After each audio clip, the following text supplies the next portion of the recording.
Bueno, hermanos, solo pedirles ahí que me puedan silenciar los micrófonos un poco para poder empezar esta clase. El día de hoy estamos en la penúltima clase de este recorrido que hemos hecho por la vida y escritos de Pablo.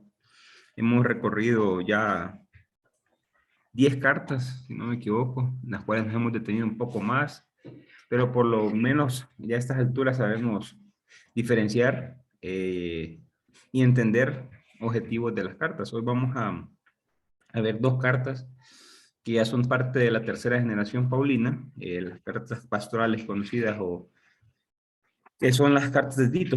Pero antes de comenzar, pues vamos a poner como siempre esta clase en el nombre del Señor para que Él nos pueda guiar y que todo salga conforme a su santa voluntad. En nombre del Padre, del Hijo, del Espíritu Santo.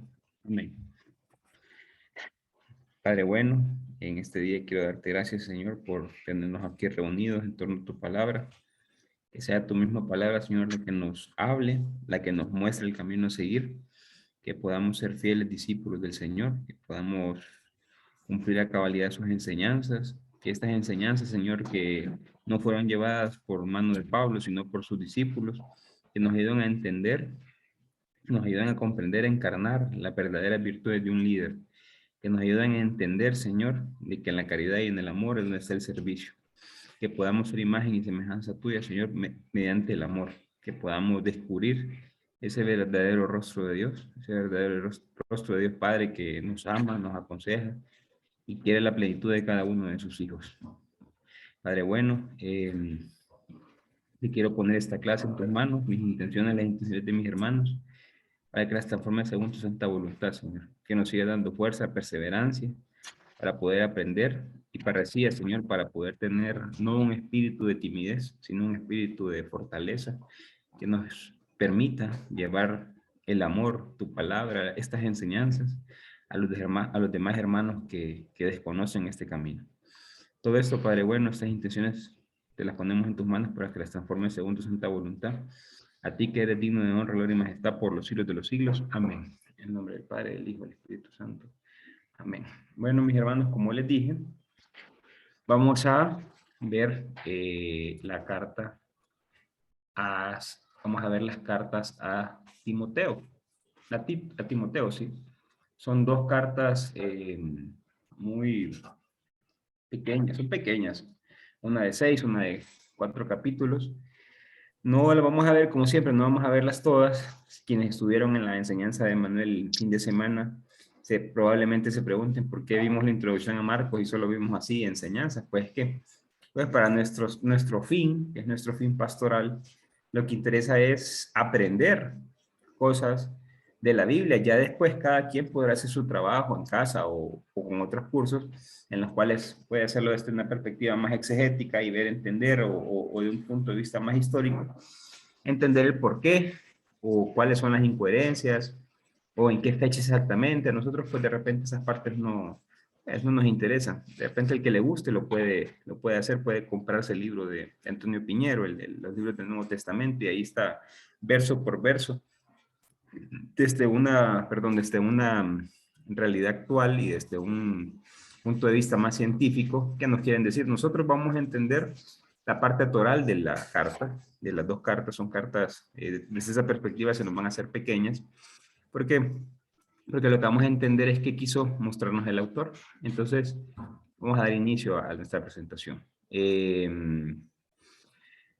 Primero, vamos a ver la primera carta a Timoteo.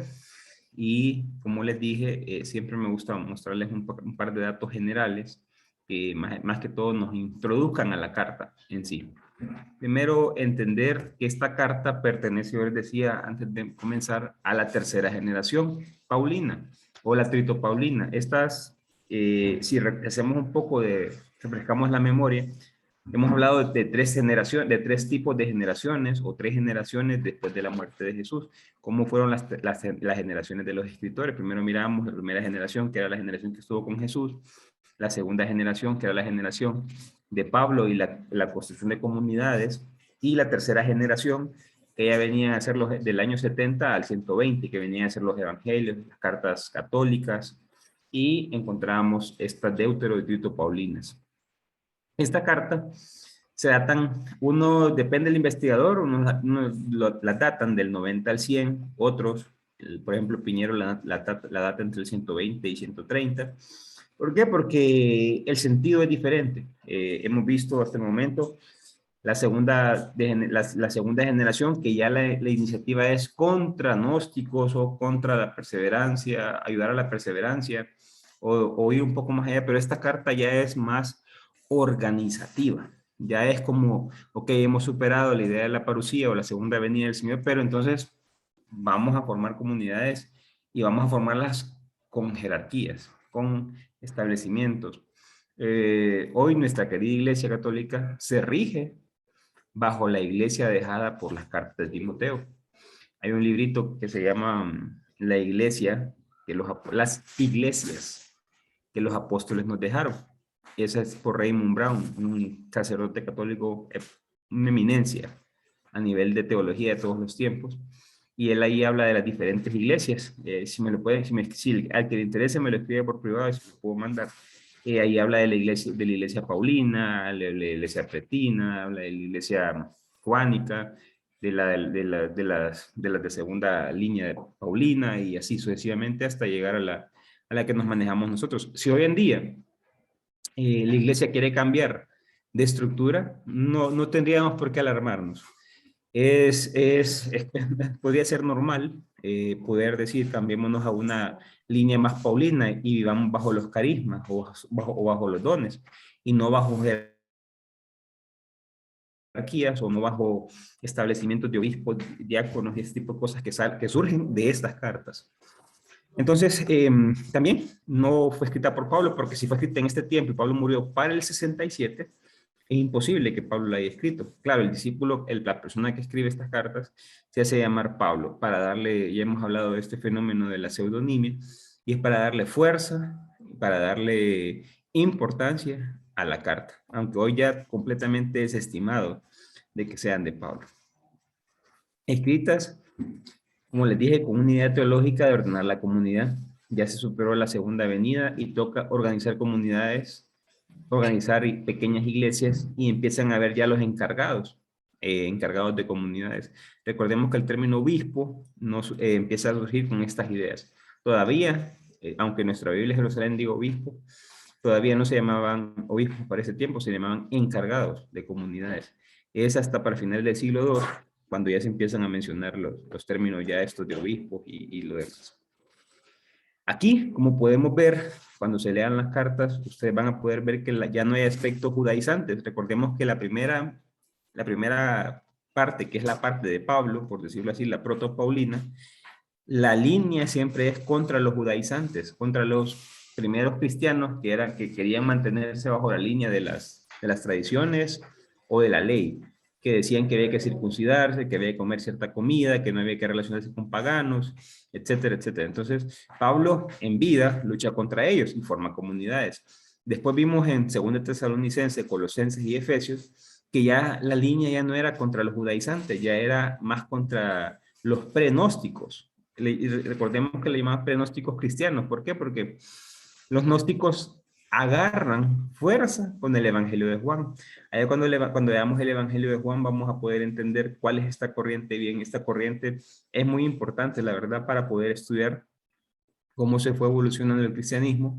Se encontró una biblioteca, la biblioteca de Nag Hammadi en Egipto, donde encontramos casi 51 apócrifos entonces, del Nuevo Testamento, en los cuales se da pie, dicen ciertos investigadores que según el Evangelio de Juan en el capítulo 21, ya cuando la pesca milagrosa, en el último verso que dice que estos hechos y dichos de Jesús se escribieron, pero si no alcanzarían los libros para seguir escribiendo ese tipo de documentos, dio pie a que muchas personas piadosas, entre comillas, se inventaran ese tipo de fábulas o relatos de la posible vida de Jesús, la natividad, los dichos de Pilato, etcétera. Hay un montón de apócrifos.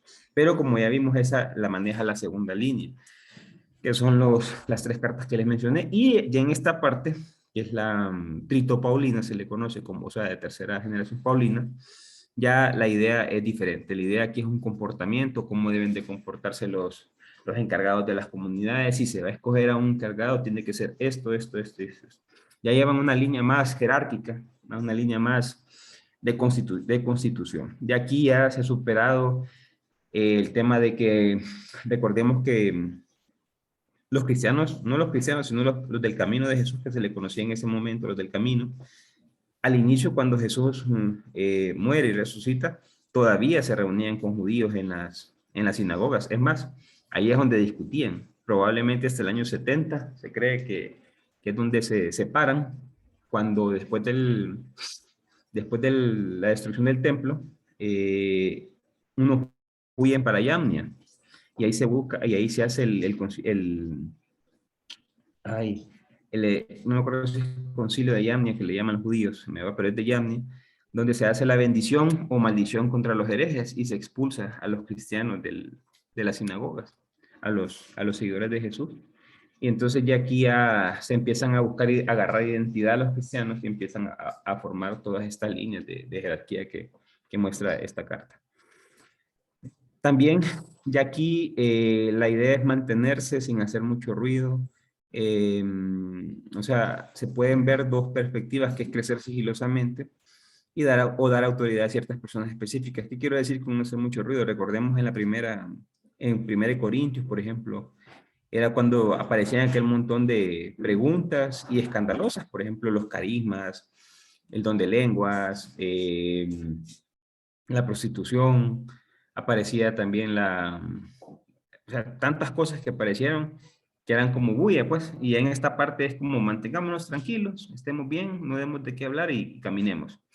A veces se trató de cambiar un poco la enseñanza de Jesús, porque Jesús sí hizo mucha bulla, pero en estas cartas es más, mantengámonos, hagamos poca bulla, mantengámonos en esa línea. Entonces, acá se muestra también el interés por las buenas obras, o conocidos como Eusebia. Buenas, y Eusebia, el tema de las obras. Aquí se habla de las buenas obras de los diáconos, de los ministros, de los fieles, el trabajar por el bien y ir avanzando. Como les digo, interesan las buenas obras para no causar escándalos en la sociedad, sino que trabajar por el bien, pero ahí, calladitos y a veces bajando la cabeza. En esta carta se le baja el volumen, como les dije, a las intensidades paulinas. Ya los escándalos que estaban en la primera generación no aparecen ni por cerca. En la segunda fue un poquito menos, pero todavía había escándalos. Por ejemplo, el tema de la parucía, el de no trabajar, que vimos en 2 Tesalonicenses, pero ya aquí esos temas ya no se tocan, ya no importan. Importa más, como les reitero, el aprender a organizarnos como comunidad, que yo creo que fue una idea muy buena. ¿Por qué? Porque recordemos que para el 90-100 el Imperio Romano fue de los tiempos con Nerón y en ese tiempo con Tiberio, del tiempo que más mató cristianos, pues. Dicen que en el tiempo de Tiberio probablemente murieron casi la mitad o un poco más de la mitad de los cristianos. Si la idea fue con eso, de mantenernos bajos y poder crecer, es aceptable desde el punto de vista de la supervivencia, que si no hubiese sido por eso, pues quién sabe que el cristianismo hubiera avanzado. Estas cartas, como les dije al inicio, se llaman pastorales. Muestran más que todo el perfil de los ministros. Cuando uno llega a un ministerio y le entregan por lo general un perfil, es por esta línea, es desde esta idea, desde las cartas pastorales. Las cartas pastorales son 3, recordemos, 1 Timoteo, 2 Timoteo y la de Tito. Hoy vamos a ver 1 y 2 de Timoteo, y para el otro martes vamos a dejar Tito, que es bien corta, que la podemos ver en unos 20-30 minutos, y después vamos a tener ahí un chancecito para reflexiones o preguntas o lo que querramos ver antes de irnos de vacaciones y regresar el 20 y pico de julio. Perdón, de agosto. Como les decía, la diferencia con las protopaulinas, porque en esta finalidad, en la proto era ser fiel a Jesús. O sea, allá era, por eso es que Pablo es azotado, golpeado, apedrado, lapidado, todo, porque la idea es ser fiel a Jesús. En las pastorales ya se cambia el perfil, se busca centrar más en el perfil del ministerio, y pues reitero, para tratar de no dar mucho que hablar. Entonces hemos visto ahorita, como les dije, las protopaulinas, para hacer un breve, para refrescar la memoria.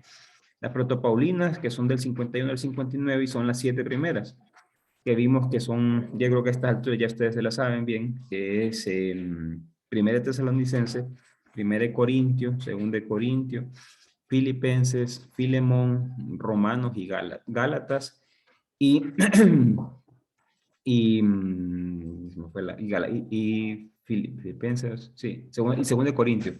Entonces son 7, recordemos, que son las de la primera parte. Y aquí lo que buscan es fundar comunidades y luchar contra los judaizantes. Esa es la línea. Por eso sabemos que las de Timoteo o las de Efesios o las de Colosenses, aunque muchos predicadores al día de hoy todavía siguen diciendo que son escritas por Pablo, pues sabemos que no por la línea que hemos podido estudiar en estas clases.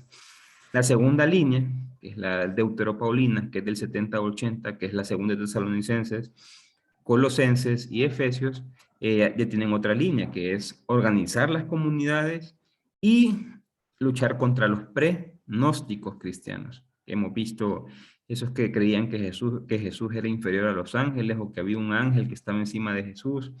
Entonces, los autores tiran todo eso al suelo, ¿verdad? Y se van con otra línea. Y las que vamos a ver ahora son las tritopaulinas, que se preocupan por las buenas obras y por no causar escándalo, y por la organización de ministerios de la comunidad. Para empezar a ver estas cartas, como les dije, no vamos a ver así a detalle la primera epístola a Timoteo. Esas las podemos leer en casa, pero sí hay que sacar unas características importantes, que es, por ejemplo, si entendemos esta línea de aquí, todo lo anterior, o sea, por ejemplo, cómo se comporta el diácono, cómo se comporta el episcopo, cómo se comportan las mujeres, vamos a entender, y cómo debe ser la iglesia y el ministerio de la piedad, vamos a entender todo. Si entendemos lo que se viene ahorita, entendemos todo, y para eso vamos a ver las características de un líder. Y las características del líder las vamos a ver desde el capítulo 4, verso 12, en delante hasta el 5.2. Les voy a ir leyendo qué nos dice aquí. Y este texto para mí es bien importante. Que nadie menosprecie tu juventud. Procura, en cambio, ser para los creyentes modelo en la palabra, en el comportamiento, en la caridad, en la fe y en la pureza. Hasta que yo llegue, dedícate a la lectura, a las exhortaciones, a la enseñanza. No descuides el carisma que hay en ti, que se te comunicó por intervención profética, mediante la imposición de manos del colegio presbiteros.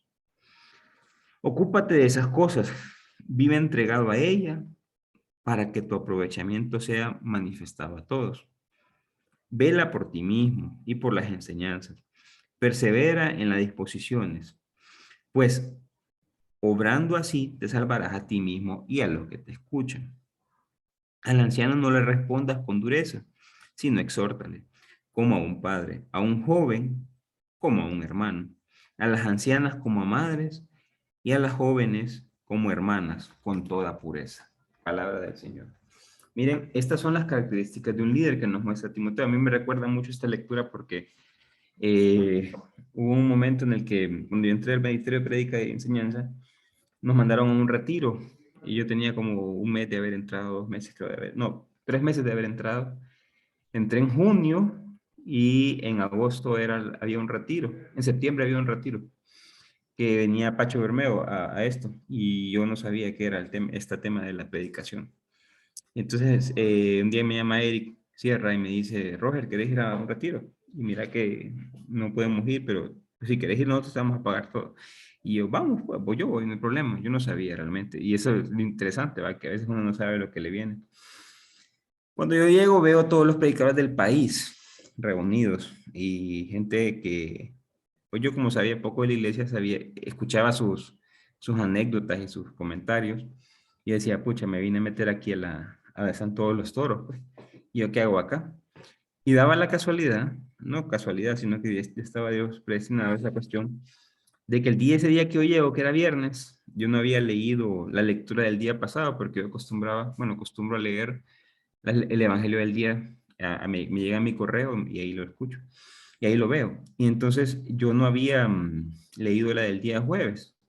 Y cuando me toca dormir con un señor de Comayagua, y el Señor empieza a leer su lectura diaria también. Yo me pongo a leer la que me hacía falta, que era la del jueves. Y lo primero que me encuentro es con esta lectura.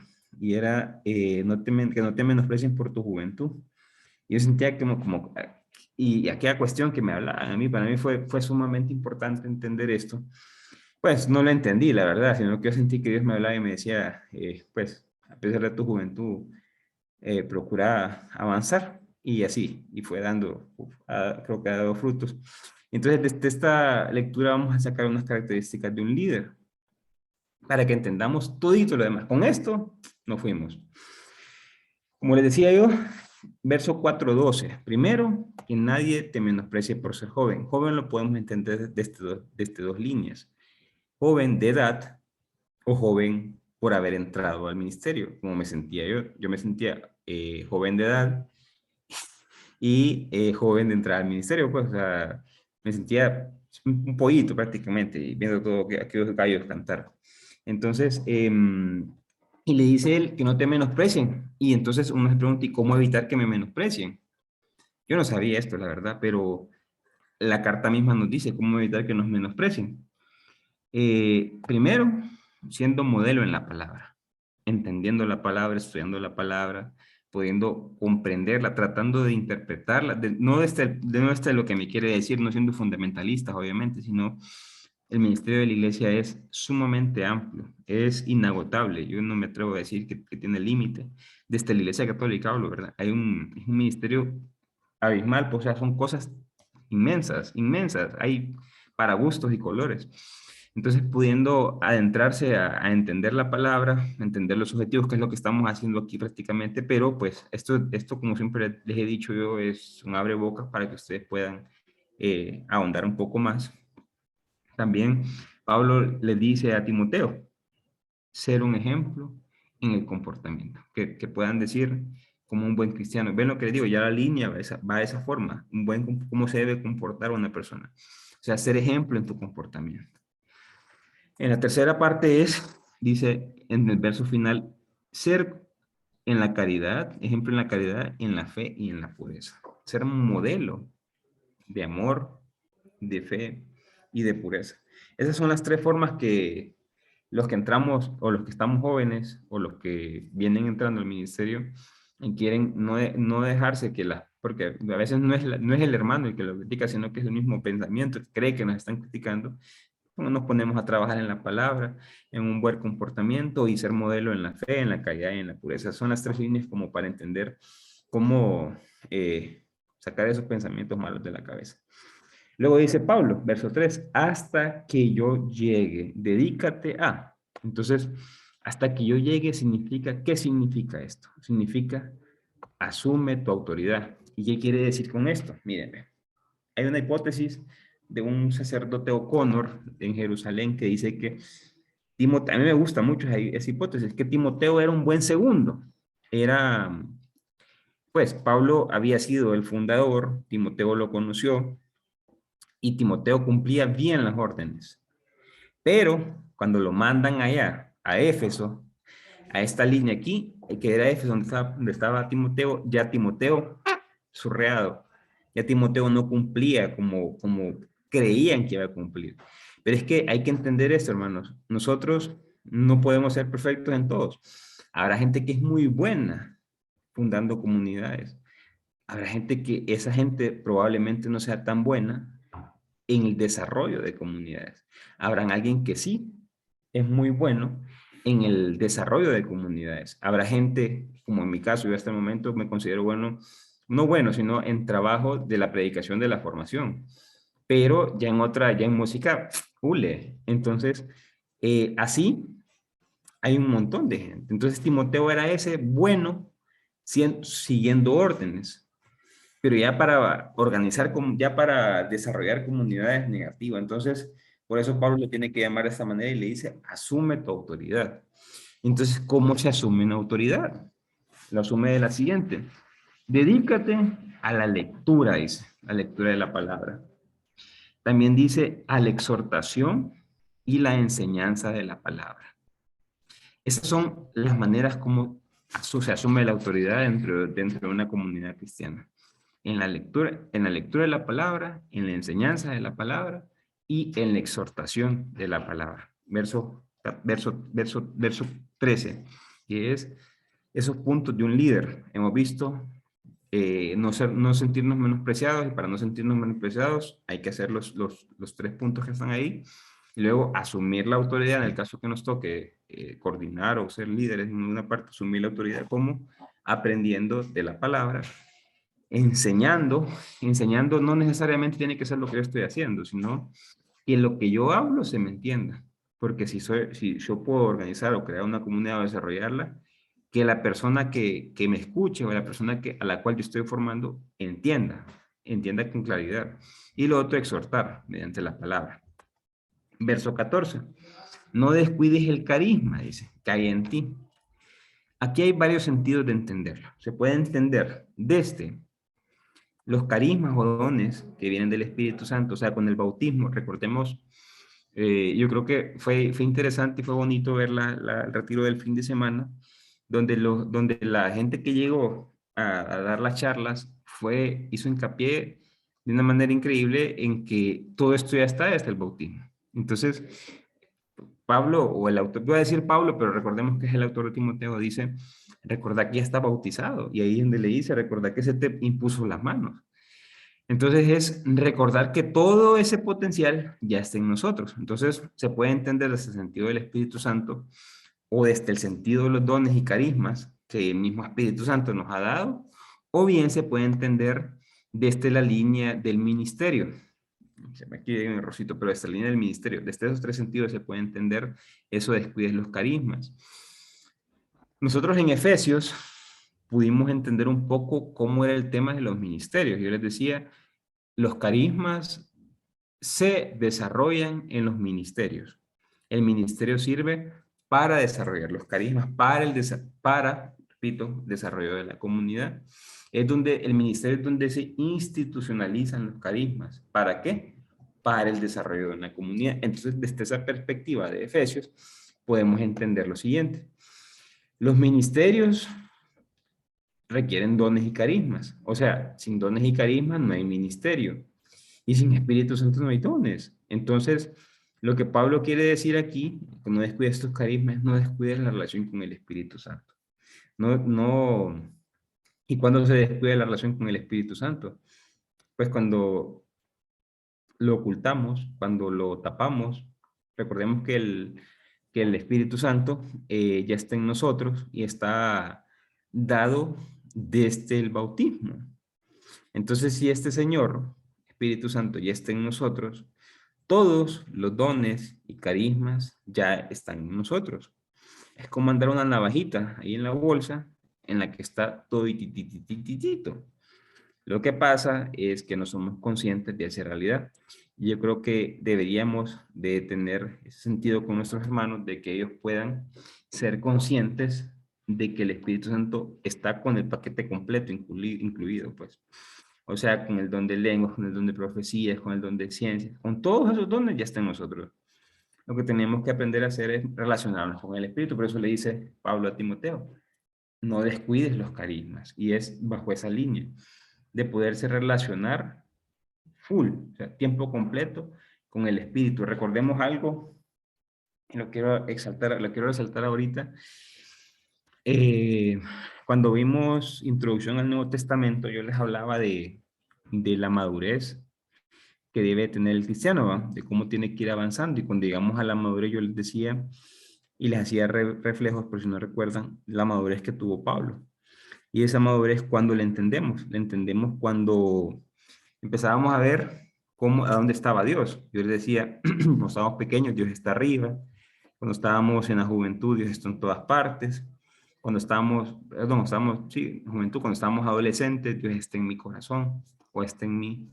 Pero cuando estábamos adultos, les decía yo, que es la que queremos llegar, sacábamos aquel texto de Hechos de los Apóstoles 17, el capítulo 17, 28, que era Pablo en el Arépago. Y dice Pablo, en Dios somos, nos movemos y existimos. O sea, entender que estamos en la realidad de Dios. Al entender que estamos en la realidad de Dios, no es que yo estoy fuera de Dios o yo estoy, o cuando quiero veo a Dios, no, es todo el tiempo estoy en Dios, o sin caer en panteísmo, que es todo de Dios, no, sino que estoy en la realidad que es Dios, y desde ahí yo puedo tener una relación con Él tiempo completo si quiero, pues, o meditar con Él, o reflexionar con Él, pero creo que la cabeza cambia cuando uno se da cuenta de que no es que tengo que buscar a Dios, sino que yo estoy en la realidad de Dios. Y cuando yo soy consciente de esa realidad de Dios, que es la que quiere mostrar Pablo en el Arépago, todo cambia. Ese, si lo agarramos así literal, pues sí, es que es un poema que hace un filósofo de aquel tiempo griego, pero la realidad es esa, pues Pablo en su final, en la final en los últimos 10, 15 años de su vida, entendió que él estaba en la realidad que era Dios. Y desde ahí todo hizo explosión y todo, pues todo fluyó, pues, al darnos cuenta que estamos en la realidad de Dios. Y no es que nos podemos ocultar o ir a algún lugar específico para poder estar con Él. Estamos en la realidad de Dios. Entonces, desde ahí podemos entender ese no descuides los carismas y no descuides la relación con el Espíritu Santo. En el verso 15, ocúpate de unas cosas, ¿para qué? En mi Biblia dice, para que el aprovechamiento sea manifiesto ante todos, pero en otras Biblias que se puede explicar un poco mejor, para que vean cómo adelantas, cómo progresas. Voy a bajar esta manito que se me activó, no la puedo bajar. No la veo cómo bajarla aquí.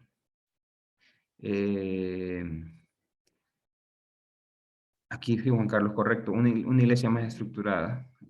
Es que oculto los controles flotantes. Pero sí, una iglesia más estructurada, podemos decir, con estas cartas. Así es. Entonces, les decía, ver cómo adelantas, cómo progresan, que los demás hermanos puedan ver que empezamos de esta manera hace, ¿qué? 5 años, 6 años, 3 meses, 2 meses, y ya vamos aquí. Y que no es porque nos han hecho en flores ni nada, sino que van viendo el progreso que tenemos, ir avanzando, pues. Entonces Pablo le dice eso a Timoteo, que los demás puedan ver cómo avanzas. A ver, porque no me sale. Aquí está. Entonces, continuando con esto, vámonos a la siguiente característica, porque son 6 características de un líder. Hasta ahorita hemos visto 4. Verso 16, ten cuidado de ti mismo y a la doctrina. ¿Por qué? Porque dice en el verso 16 al final, pues obrando así te salvarás a ti mismo y a los demás. La salvación de los hermanos, depende de nosotros. Y cuando decimos salvación no es que, es que unos van al infierno y otros allá al cielo. No, es nuestra predicación, si la queremos hacer al nivel Jesús o estilo Jesús, es una predicación que libere al ser humano, una predicación que le permite tener plenitud ya en esta vida. Es una salvación que nos muestre como un Jesús liberador.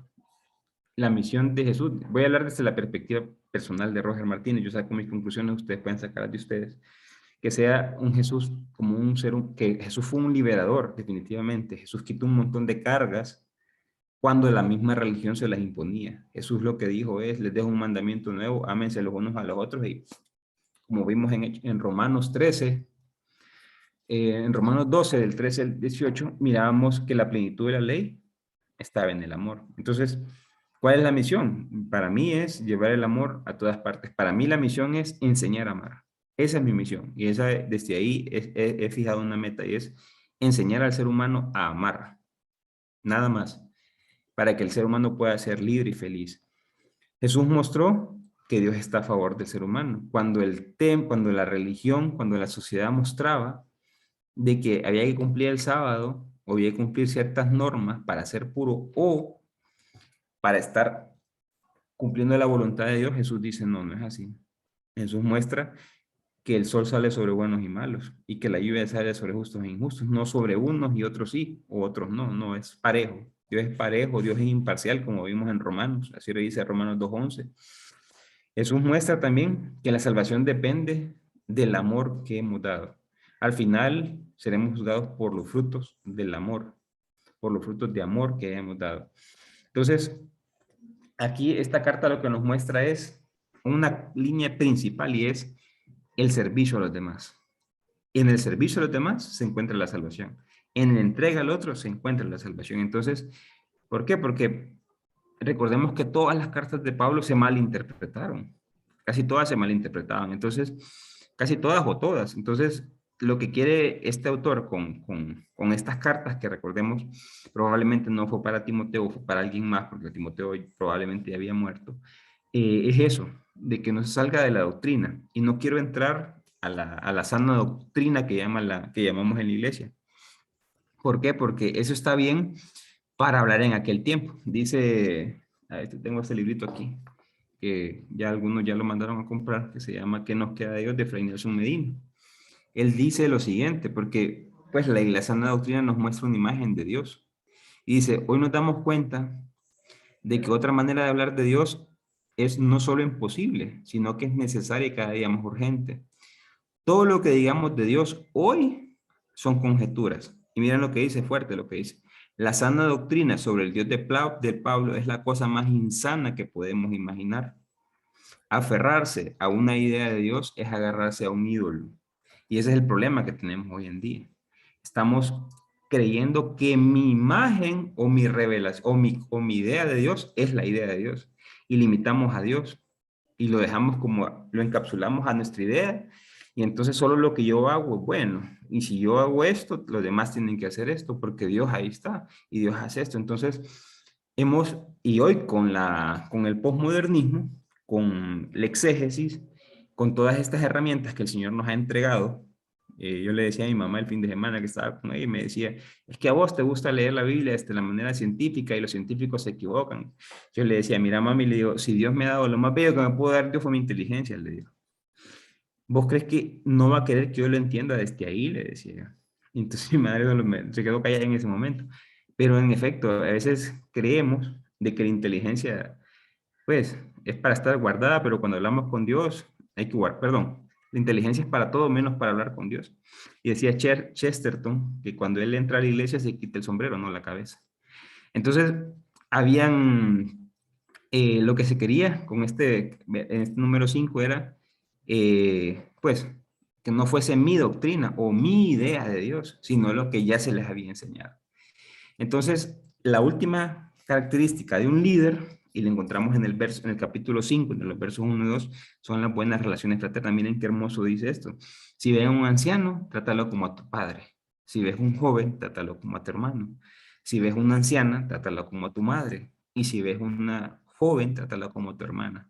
Miren, si todos nos tratáramos así, pues ahora quien, como a pesar, por el fin de semana miraba en el periódico y decía, joven mata a su madre porque no le debe cenar. Y yo, Dios mío, qué terrible estamos. O sea, así decía, en la portada grande en el periódico, joven mata a su madre porque no le dio de comer. Y decía, pucha, qué terrible, pues. Pero en aquel tiempo, pues, desde la perspectiva cristiana, esto es poco probable que suceda. Pero Pablo aconseja estas cosas. Entonces, estas son las 6 características de un líder. Estos, pues si queremos llegar a ser líderes o queremos ser líderes en comunidad o en grupo de oración, estas son las 6 características. Claro, con estas 6 se entiende, como les digo, los diáconos, se entiende el episcopo, se entienden todo esto porque el diácono lo que dice es que no beba mucho, que no sea comelón, que no ande en negocios sucios, que guarde el ministerio de la fe. Eso lo dice en el capítulo 3, en los versos 8, que se someterá a ciertas pruebas y que tiene que ser irreprensible. Entonces, pues, si se cumplen esto, todo lo demás cumplió. Es como la ley del amor, pues entonces, por eso nos centramos en esta parte. Ahorita, ya que vemos las características de un líder y ver cómo Pablo instruye a Timoteo para que él cumpla estas características desde la vivencia, entonces podemos avanzar a la segunda carta a Timoteo. Y la segunda carta a Timoteo se le conoce como el testamento pastoral. Hay 3 testamentos de Pablo. Uno está en Hechos de los Apóstoles, capítulo 20, otro está en en Filipenses, perdón, y el tercero está en la segunda carta a Timoteo. Y este se le conoce como el testamento pastoral. Solo hay un verso y es vital en esto para poder entender el testamento pastoral y que nos ayude a nosotros como líderes o como futuros líderes o como coordinadores para que la misión continúe. Eh, uno se puede preguntar antes de empezar esta carta, ¿qué hay que hacer para que la misión que yo comencé continúe? ¿Qué hay que hacer? Pues Pablo nos dice en esta carta. Y nos vamos a centrar en solo esa idea. ¿Por qué? Porque igual, una vez cumpliendo este testamento, lo demás fluye, lo demás avanza. Entonces, cuando uno hace un testamento, bueno, cuando Pablo hace un testamento, lo que hace es irse al pasado y hacer una revisión de su vida. Se va al presente y hace una revisión de lo que tiene actualmente. Y al futuro, da recomendaciones. Entonces vamos a ver estas tres líneas del testamento paulino. Y esas, yo les voy a ir leyendo, quiero leer un poco de esta carta. Aquí estamos. Entonces, miren lo que dice así, el verso 6. Favores recibidos por Timoteo. Por tal motivo te recomiendo que reavives el carisma de Dios que está en ti, por la imposición de mis manos. Aquí es, miren lo que le va a decir después. Piensa que el Señor nos dio un espíritu no de timidez, sino de fortaleza, de caridad y de templanza.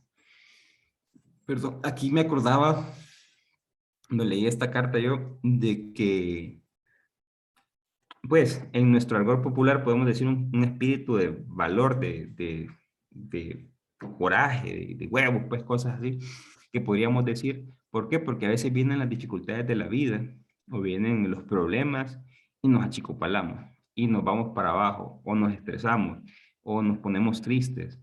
Y en lo personal, cuando a mí me vienen estas circunstancias, yo solo recuerdo y digo, pucha, pero es que el Espíritu de Dios está en mí. El Espíritu que resucitó a Jesucristo, el Espíritu que me hace heredero de Dios. Entonces mi mentalidad cambia y empiezo a ver, y es que el poder de Dios está en mí, entonces Él va caminando conmigo. Entonces Pablo lo que le dice es que no nos haga un espíritu de timidez. Y esto, miren, ves que aquí hay algo hermosísimo, porque este espíritu de timidez es el espíritu del miedo. Y eso, en mi Biblia de Jerusalén lo une con primera de Juan 4:18, donde muestra que el amor y el miedo no pueden ir juntos. Y allá en la primera carta de Juan, que es bellísima, dice que el amor expulsa los temores. ¿Por qué? Porque miren lo que dice, no cabe temor en el amor, antes bien, el amor pleno expulsa todo el temor, porque el temor entraña castigo. Así que quien teme no ha alcanzado la plenitud del amor. Y si ya entendemos a Pablo y sabemos que el amor es el Espíritu Santo, entonces sabemos que donde hay miedo, ahí no está el Espíritu Santo. Donde hay miedo, hay muchas inseguridades. Donde hay miedo, hay mucho sufrimiento. ¿Por qué? Porque al haber miedos, yo me aferro de cosas. Al aferrarme de cosas me producen sufrimientos. Si yo sé que mi esposa se va a morir, pero yo me aferro a ella y de repente, pues, se me muere, yo voy a caer en depresión, claro, porque me aferré en ella, o me aferro en mis hijos, pero ahí no hay Espíritu Santo. Eso es lo que dice el Evangelio y para mí me parece sumamente lógico. Entonces, cuando nosotros dejamos todos los temores, cuando dejamos todo este tipo de apegos, lo que dejamos es el paso al Espíritu Santo, el paso al amor, para que Él nos supere todos esos temores y nosotros podamos ir adelante. Yo he hecho mía una frase que dice, la vida que yo deseo, por herencia divina merezco. ¿Qué quiere decir esto? Dios tiene un plan perfecto y maravilloso y en plenitud, en abundancia para cada uno de nosotros. Pero los miedos nos cierran ese plan de Dios. Los miedos nos limitan a decir, no, estoy en la zona de confort. Y queremos ayudar a la gente, pero es que estoy en la zona de confort. Y a veces Dios quiere que podamos, y se lo puede decir así, porque es una realidad, que podamos tener empresas que generen cualquier cantidad de trabajo para ayudar a la demás gente. Pero nuestro temor nos limita. Nuestro temor nos deja ahí en la zona de confort. O de repente que podamos tener ideas para avanzar, pero no, nuestro temor, entonces, ¿qué pasa? Ahí no hay Espíritu Santo. Como en Juan 20, en Juan 19, en Juan 20, sí, en Juan 20 cuando Jesús se les aparece a los discípulos después de resucitado, estaban cerrados, dice las puertas, por miedo a los judíos. No andaban predicando, no andaban enseñando el querigma, nada. Estaban encerrados por miedo. El miedo, hermanos, nos cierra. El miedo no permite que el Espíritu Santo entre y nos llena de sufrimientos, nos llena de seguridades falsas. Entonces, esta carta Le dice, recuerda que tienes el espíritu del amor, el espíritu para avanzar en parresía, en fortaleza, con valor y en templanza. Verso 8, no te avergüences pues, ni del testimonio que has de dar de nuestro Señor, ni de mí, que soy su prisionero. Al contrario, soporta conmigo los sufrimientos por el Evangelio, ayudados por la fuerza de Dios. Hermosísimo. Que nos ha salvado y nos ha llamado con vocación santa, no por nuestras obras, sino por su predeterminación y su gracia. O sea, Dios nos ha llamado, Dios nos tiene aquí por su gracia, por su amor, por su misericordia. No es porque hemos sido buenos 40 años o vamos todos los días a rezar, no. Es por puro amor, por pura gracia. La teología de la gracia se conoce en el ambiente teológico. Verso 10. Esta gracia se ha hecho patente ahora con la manifestación de nuestro Señor Salvador Cristo Jesús. Miren qué hermoso. Se ha hecho patente por nuestro, recordemos que Jesús, perdón, se ha hecho patente por nuestro Salvador, Cristo Jesús. Recordemos aquí que Pablo no conoció a Jesús. Al Jesús histórico no lo Ah, conoció. mira, Pablo Rodrigo, conoció, no. Sí, se Pablo, ocupó. creo que hay No. un micrófono abierto ahí. Nos conoció al Cristo, conoció a Jesucristo. Pablo todo el tiempo no lo menciona como Jesús, lo menciona como Jesucristo, porque ya lo conoció glorioso. Pero Jesús, ¿qué significa? Jesús significa Dios salva. Pablo le mete 3 títulos hermosos. Salvador, o sea, el soter en griego, del pecado y de la muerte. Recordemos que Jesús nos salva del pecado y de la muerte, de no volver a romper relación con Dios y no irnos al Sheol o lejos de Dios, sino para estar en comunión con Él. Y Cristo, que es el término griego, en hebreo, el Mesías, significa ungido y significa rey. ¿Qué quiere decir este juego de palabras que dice en el verso 9 al final? Lo que quiere mostrarnos es que Jesús es el rey de nuestras vidas. O sea, es el que comanda, es el centro y señor de nuestra vida. Y como hemos visto en las últimas cartas, todo tiene sentido en función cuando ponemos a Jesús al centro. Nos comportamos diferente, cambiamos nuestras vidas. Todo tiene sentido cuando tenemos a Jesús como el centro de nuestras vidas. El centro y señor de nuestras vidas. Eso es un rey, el centro y señor de nuestras vidas. ¿Por qué? Esto es por gracia. Entonces, verso 11. Para cuyo servicio he sido yo constituido heraldo, apóstol y maestro. Miren qué hermoso. Aquí está la gracia. Pablo se ha recordado como un heraldo, como un apóstol y como un maestro. Un heraldo es un enviado, un apóstol es un enviado capacitado y dotado para la misión.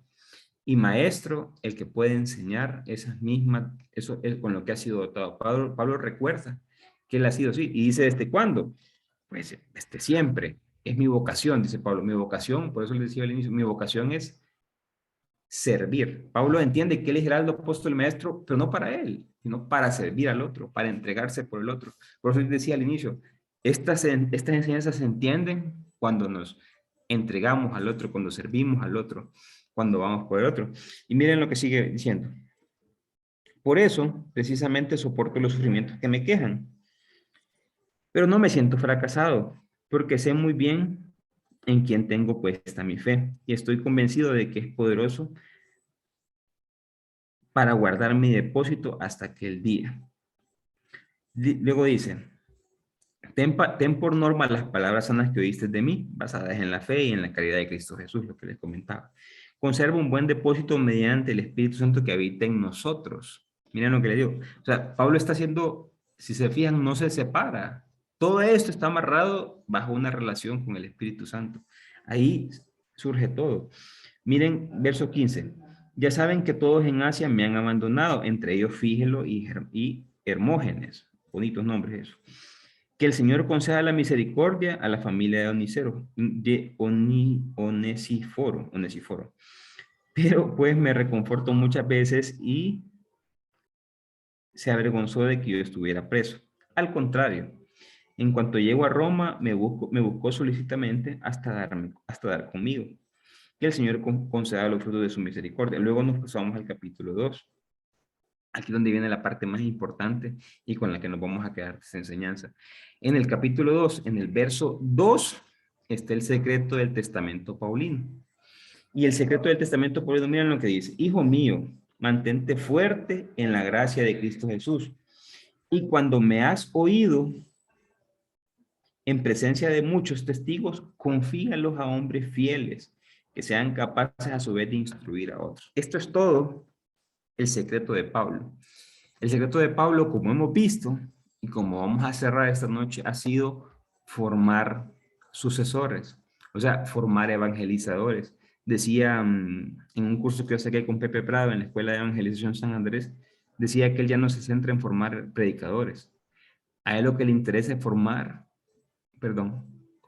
formadores, decía él, valga la redundancia. ¿Por qué? Decía él. Un formador puede formar a 11 y un predicador, las palabras pueden caer en el aire y no resuenan, a otras sí, a otras no, de repente una o dos se van. Y si se fijan en este curso, prácticamente manejamos 12, 15 personas, pues. O sea, estamos formando sucesores. La idea es que este curso, alguien más, el otro año probablemente, pueda arrancar desde cero con otro grupo nuevo y ir así avanzando, o de repente sea otra comunidad y hace lo mismo, pero la idea es formar sucesores. La idea es que este curso, pues, perdure por el tiempo que tenga que perdurar, pero ese es el secreto, formar sucesores. El que coordina, probablemente en los grupos de oración o en la comunidad, y él ha hecho mucho, va a querer que de repente esa línea se mantenga, entonces va a formar sucesores. Va a venir a encontrar gente y va a decir, esta me puede servir, pero miren lo que dice Pablo. ¿Cómo formar sucesores? Primero lo dice en 3 maneras. ¿Por qué? Porque el proyecto comunitario es de Dios. O sea, recordemos que el proyecto primero siempre ha sido formar comunidades. Yo siempre he tenido la idea de formar comunidades. Y para un cristiano, la comunidad se sostiene en Jesucristo.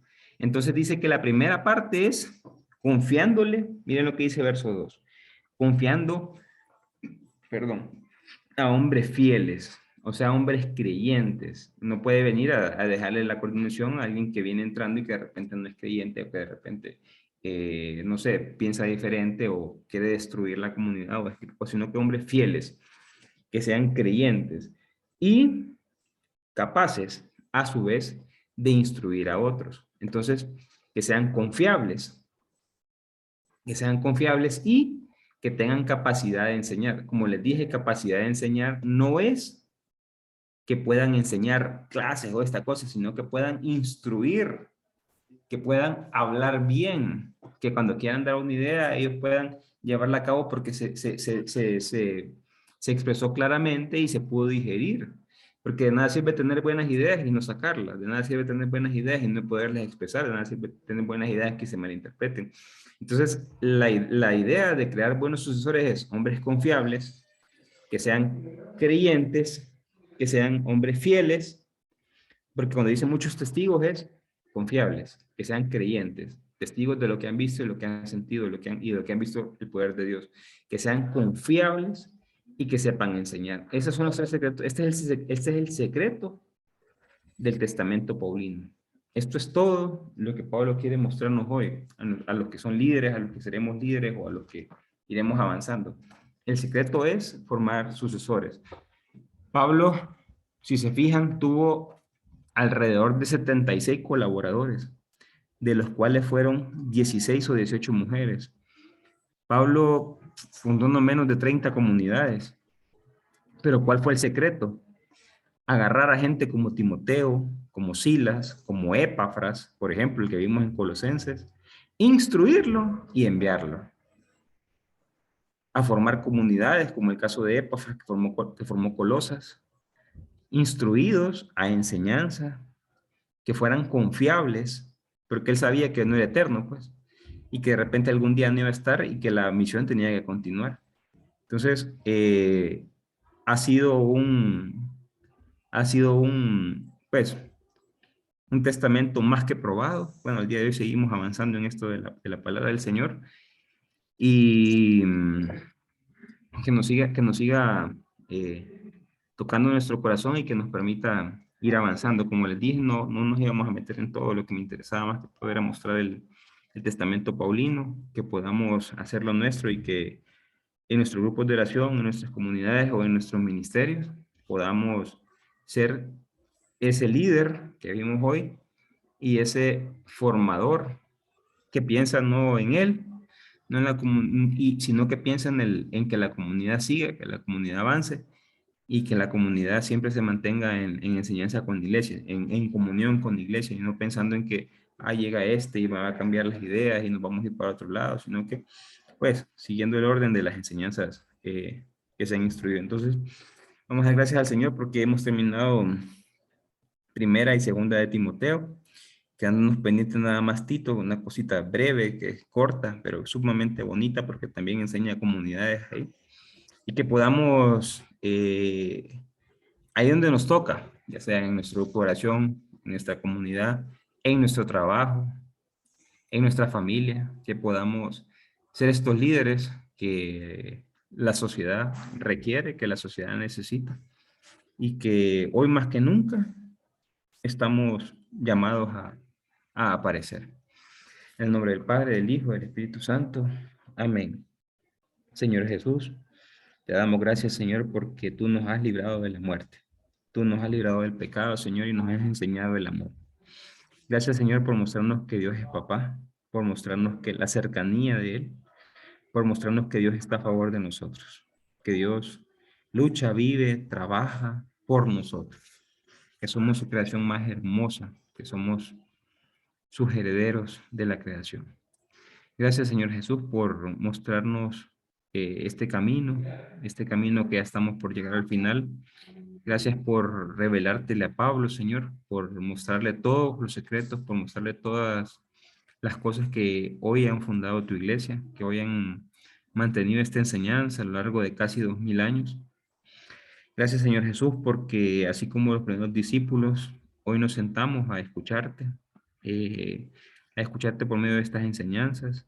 Señor, que queden resonando en nuestro corazón lo que tú quieras mostrarnos. Que al final del día podamos hacer comunión con la palabra, que podamos sacar nuestras propias ideas, que podamos tener una capacidad pensante que nos ayude a avanzar, a cuestionarnos y a ir más allá. Gracias, Señor Jesús, por este grupo de hermanos que han perseverado. Te pido que les siga dando el espíritu de perseverancia para el siguiente módulo que se nos viene en camino, para que podamos aprender más de ti, exclusivamente de ti, Señor, para que podamos parecernos más a ti con esos rasgos fundamentales que nos dejaste en los evangelios. Gracias, Señor Jesús, porque nos enseñaste a saludar a nuestro Padre y hoy nos queremos unir en oración para saludarlo. Padre nuestro que estás en el cielo, santificado sea tu nombre. Venga a nosotros tu reino. Haga, Señor, tu voluntad en la tierra como en el cielo.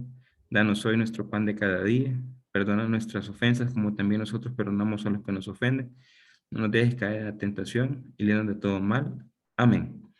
Y que el Señor nos siga bendiciendo en el nombre del Padre, del Hijo y del Espíritu Santo. Amén. Del Ya voy Espíritu a dejar de... Santo. Amén. Perfecto, dejar de